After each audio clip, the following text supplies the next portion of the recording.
Hey everybody, it's Rob DiFranco with Golfdom Magazine. I'm here at Firestone Country Club with Larry Napora and Tim Gruber, the agronomy team here. We're here for the Kaulig Companies Classic. Of course, we featured in our tour guide this past year.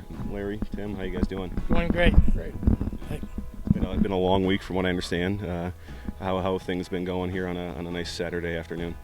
Well, it's been an interesting year. A lot of things have been thrown at us this year. And Tim and his staff and the rest of the staff have been able to handle it. But for all you people in the golf world, last week we had a 3-day underrated tour event here on the South Course on Thursday, Friday, and Saturday. Right before the event, we had a British Open, Senior Open qualifier on the Fazio course, and then on Wednesday we had a Noga local event. And like today, the Fazio course is open. We had an 8:30 shotgun, 9 o'clock shotgun on the North Course, and then we're under maybe a rain delay today. So tee times were supposed to be 9:10 this morning, and they changed them to 7 a.m. So that meant we had to change our schedule, get here way earlier than we're used to. But they're throwing a lot at our plate. But Tim and those guys have stepped up every time, and we seem to have been able to handle it with no problems. I know weather-wise, we talked about it, kind of not a lot of rain down here. How's the months leading into this tournament been for you guys in terms of weather?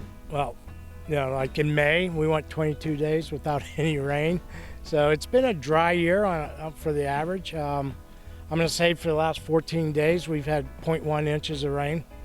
So that adds a little bit more of a challenge in keeping things green. And, we want it firm and fast. So we just, I say it again, Tim and his guys put just enough water down to get us through till the next night.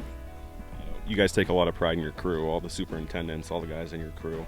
What does this week mean to them to be able to kind of see the fruits of their labor kind of come together for a big thing like this? Tim will agree. I mean, it's funny. We have a lot of new faces this year. You get them trained, but they put their game face on this week, and it's amazing how, last week you're going, oh my gosh, but this week they pull it together, don't they, Tim? It's about the 1 week of the year that the entire staff on the property actually works together. People may move around a little bit. You know everybody's name, you know their face, but now you get to work next to them, and everybody's striving for the same goal. So by the end of tomorrow, they'll be ready to be done with the tournament and get back to the normal, but they'll remember that stuff. We talk about our staff, and Tim makes a very point. All the food and beverage out on the golf course, that is our club doing that. It's not an outside caterer, it's our club. It's our pro shop staff that's trying to get the people out to the Fazio in the north, So it is a really team effort this year with everybody at the club. Awesome. Well, thank you again, Tim and Larry. It's been great to see you. And thank you. Thanks again for your time with the tour guide issue this past year. It was great to talk to you guys, and I'm sure we'll be back again.